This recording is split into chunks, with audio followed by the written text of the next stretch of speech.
के जानू मरबौ हम तोरे करनवा खाई के जहरिया के जानू फाटे लगतौ छतिया तोहार सुन के खबरिया के जानू मरबौ हम तोरे करनवा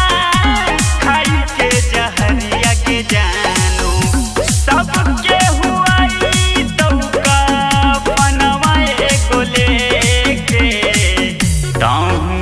हो सोना गे मारल का मुहवा देखे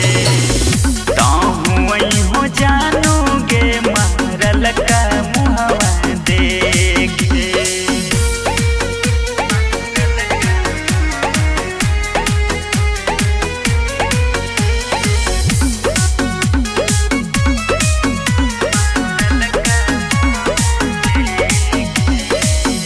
धीरे धीरे जानू हमार याद भूल जाइमी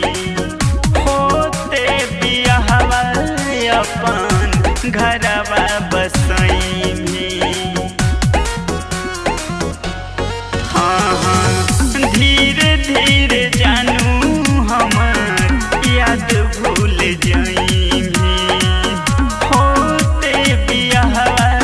अपन घरवा बसैमी जैसे जैसे कह के जइबौ अब नहीं सहे पैबौ जैसे जैसे कह के जइबौ अब नहीं सहे पैबौ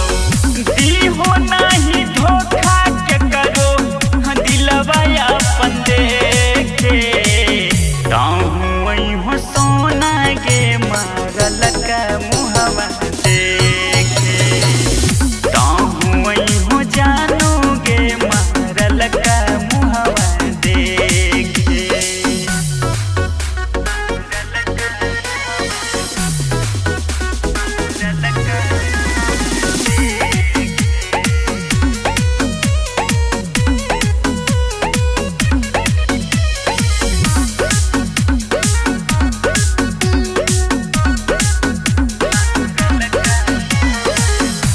बिपिन आनंद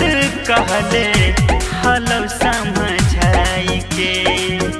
सरपंच अशोक जी के घर से बुलाई के हाँ हाँ बिपिन आनंद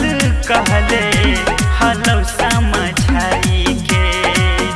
सरपंच अशोक जी के घर से बुलाई के दिलियौ धियनवा नहीं बचल परनवा नहीं दिलियौ धियनवा नहीं बचल परनवा नहीं अब पछताबो हियौ दिलवा अपन देखे ताहू